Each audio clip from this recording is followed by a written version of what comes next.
जय श्री महाकाल। जय श्री महाकाल। दोस्तों, आप सभी का आपके अपने चैनल में बहुत स्वागत है। आपका बहुत आभार है। कई बार मुझे ये प्रश्न पूछा जाता है कि हम कौन सा रत्न पहने।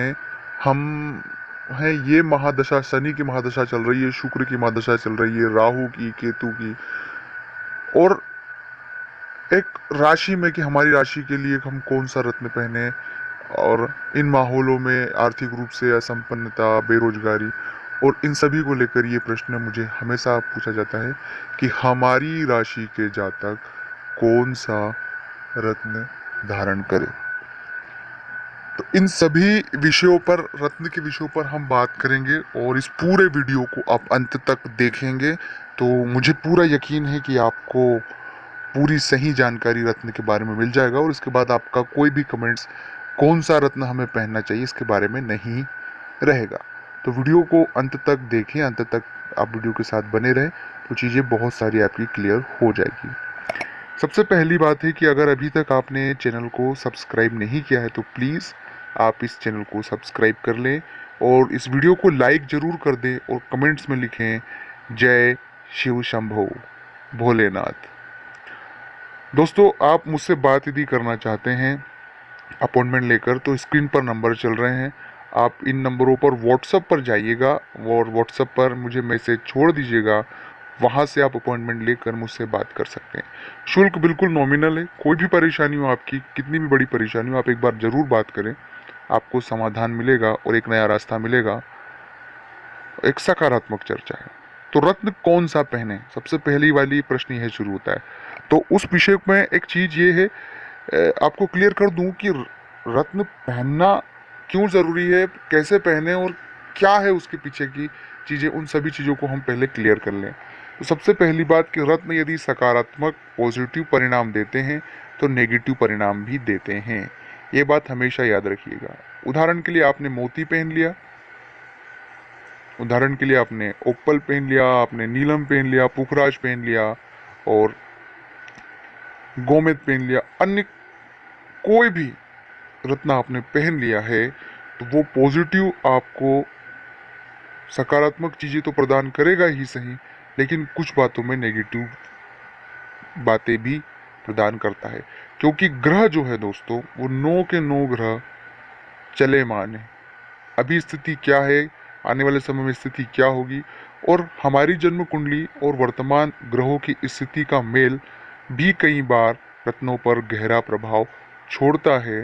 वो त्वरीय या तुरंत फायदा हमें दिखाई जरूर दे देता है किसी भी विषय को लेकर, लेकिन जीवन में कई बार हमें इन रत्नों की वजह से जो चीज़ मिलने के करीब होती है, जिसकी हमें ज़रूरत होती है, उससे हम नहीं मिल पाती है। तो रत्न जो है, ये बात आप अपने दिमाग में बिठा लें कि सकारात्मक परिणाम अगर देते हैं तो वो नकारात्मक परिणाम भी देते हैं, क्योंकि रत्नों से हम कुछ ही ग्रहों को मैनेज कर सकते हैं। इसीलिए इस बात को अपने दिमाग में हमेशा अच्छे से बिठा ले कि जो रत्न हैं वो सकारात्मक और नकारात्मक परिणाम दोनों देते हैं।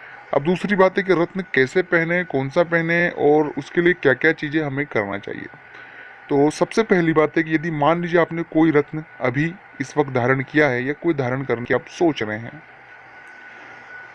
तो वो रत्न जो है उसे 24 घंटे न पहने, कोशिश करें कि रात में सोते वक्त उतार दे। पहली बात ये करें। दूसरी बात है, जब भी आपके हालात हो, ऐसे लगे कि 6 महीने, 4 महीने या थोड़ा वक्त है, हालात संभल नहीं रहे हैं या हालातों में बदलाव नहीं हो रहा है, आर्थिक क्राइसिस या कोई भी परेशानी हो, बहुत सारी अपनी निजी परेशानियां होती है, वो बहुत बड़ा दायरा है, तो आप उन रत्नों को कुछ दिनों के लिए, 8-10 दिनों के लिए उतार दें।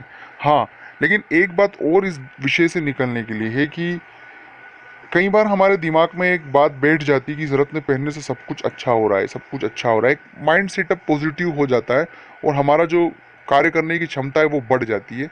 रत्न तो अपना कमाल करता ही है, लेकिन हमारा जो मन स्थिति है, जो अंदर एक आत्मा बैठी हुई है, वो सकारात्मक और चेतन हो जाती है, और वो सकारात्मक हो जाती है तो बहुत से काम यूं ही सफल हो जाते हैं। तो जब भी रत्न उतारे तो इस मेंटेलिटी को भी डिलीट करें, मतलब ये कि इस पहनने इस रत्न को मैं उतार दूंगा तो मेरा नुकसान हो जाएगा, ऐसा नहीं है। ये गलत आपकी सोच है, इस तरह बिल्कुल ना सोचें। आपको केवल वो रत्न जो भी हो उस रत्न को उतार दे कुछ समय के लिए, क्योंकि आप उतार देंगे तो शायद बहुत सी चीज़ें कंट्रोल में हो सकती है, जो चीज़ें आप चाहते हैं। क्योंकि रत्न जो है वो हमेशा परमानेंटली चीज़ें बता दी जाती है, लेकिन त्वरित तौर पर हर वक्त ग्रह नक्षत्रों का जो बदलाव है वो भी उन पर प्रभाव पड़ता है, और उससे कई बार चीज़ें जो हैं वो अलग सी दिखाई देती है और अलग सी हो जाती है। तो ये बात अपने दिमाग में हमेशा याद रखिएगा। अब एक बात ये है कि हम रत्नों को समय समय पर शुद्धिकरण जरूर करें। एक ये भी बहुत बड़ा विषय होता है कि रत्न हम पहन लिए हैं, रोज स्नान कर रहे हैं, अच्छी बात है, जल कर रहे हैं, बहुत अच्छी बात है। लेकिन अगर आपके पास जो भी आपके पास नदी है आसपास, गंगा मैया है, क्षिप्रा है, नर्मदा है, और कावेरी है, गोदावरी है, जो भी नदी हो, ऐसा जरूरी नहीं कि ये नदी हो जिनका नाम लिया यही, जो भी हर एक क्षेत्र में कोई ना कोई नदी आसपास 100, 200, 250, 300 किलोमीटर पे एक बड़ी नदी होगी, उस नदी का जल लेकर उसका शुद्धिकरण जरूर कर लें दोस्तों, क्योंकि वो भी बहुत ज़्यादा सकारात्मक है, बहुत ज़्यादा और प्रभावित हो सकता है। अब एक और बात है दोस्तों कि रत्न तो पहने ही हैं आपने, इसके साथ आप कोई धातु धारण करे होते हैं, लोहा, तांबा, कोई सोना, चांदी धारण करे होते हैं। और रत्नों को भी धातुओं में ही बनाया जाता है कि आप सोने में पहन ले, तांबे में पहन ले, चांदी में पहन ले, जिसमें भी पहनना है आपको। लेकिन इस बात को हमेशा ध्यान में रखिएगा कि कोई भी रत्न के साथ कोई यदि धातु, देखिए अंगूठी जो बना के पहनी वो अलग विषय, पर अतिरिक्त बहुत से लोग रत्न तो पहन ले, साथ में लोहे की अंगूठी पहन लिया उन्होंने। बहुत से लोगों ने चांदी का अंगूठी सिंपल वे में पहन लिया, सोने की अंगूठी पहन के रखा है। तो ये कॉम्बिनेशन भी कई बार थोड़ा सा तकलीफ देह हो जाता है। तो ये कोशिश करें कि इससे बचें, कि जो रत्न आप पहने हैं वो रत्न पहने, उसके साथ कोई कॉम्बिनेशन ना करें। कॉम्बिनेशन अन्य रत्नों का होता है, लेकिन इन चीज़ों का विशेष रूप से ध्यान रखें कि आप उसके साथ में कोई धातु न पहने अतिरिक्त। रत्न के साथ है धातु, उसके साथ टच है, वो एक अलग विषय हो गई, लेकिन अन्य से धातु ना पहने, ये बात आप ध्यान रखें। हाँ, त्योहारों पर, तीज त्योहारों, शादी ब्याह में अगर आप कोई अंगूठी पहनकर कुछ वक्त के लिए, वो ठीक है, वो अच्छी बात है, पर परमानेंटली इस चीज़ को थोड़ा सा आप साइड अप करें, क्योंकि ये बहुत ज़्यादा आपके लिए फ़ायदेमंद नहीं है।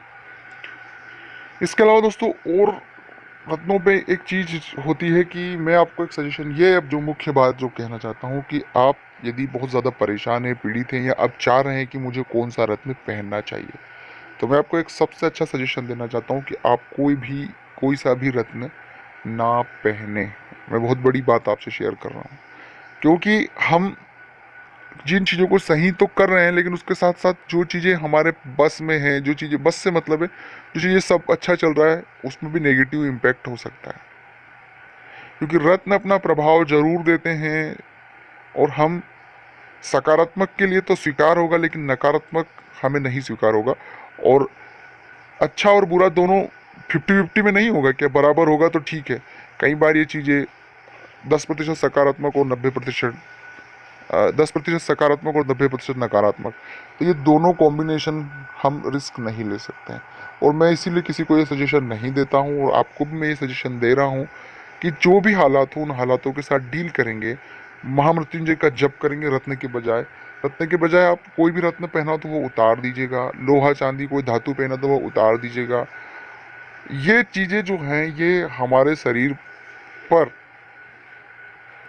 एक इम्पैक्ट जरूर देते हैं। हाँ, तांबा जो है वो आप जरूर पहन, उस पर कोई दिक्कत वाली बात नहीं। तांबे जो धातु है वो सर्व विदित है, वो अपने आप में संपूर्ण है। तांबे के लिए मैं मनाही नहीं करता हूँ, लेकिन अन्य सोना, चांदी या रत्न जो भी पहनना चाहते हैं आप, उससे थोड़ा सा आप बचें, जितना हो सके बचें। अगर आपको लगता है कि हाँ पहनना चाहिए तो वो आपकी आज़ादी ज़रूर है, पहन सकते हैं, लेकिन मैं अगर आपको सजेशन दूंगा कोई भी रत्न आप ना पहने। और दूसरी बात, रत्न उतारने के बाद आप ये मेंटेलिटी बिल्कुल ना रखें कि ये रत्न से सब कुछ वो हो रहा था, सही हो रहा था, या ये मेंटेलिटी अगर रखेंगे तो आप रत्नों से बाहर नहीं निकल पाएंगे। इसलिए आप हो सके तो इन रत्नों से बाहर निकले, और एक जप की ओर अग्रसर हो। महामृत्युंजय, ओम नमः शिवाय, आपके जो गुरु मंत्र है उनका जप आप कंटिन्यू करते रहें, क्योंकि उनका जप आप करेंगे तो वो रत्नों से भी ज़्यादा प्रभावशाली होगा, वो स्थायी होगा और वो 100% सकारात्मक होगा। मैं अंत में यही बात आपको समझाना और कहना चाहता हूँ। तो पूरा वीडियो आपको कैसा लगा, आप कमेंट्स में एक राय जरूर दीजिएगा कि आपको वीडियो कैसा लगा। अगर अच्छा लगा हो तो लाइक कर दीजिएगा, शेयर कर दीजिएगा, कमेंट्स में एक छोटी सी राय जरूर लिखिएगा। जय श्री महाकाल, जय श्री महाकाल, जय श्री महाकाल।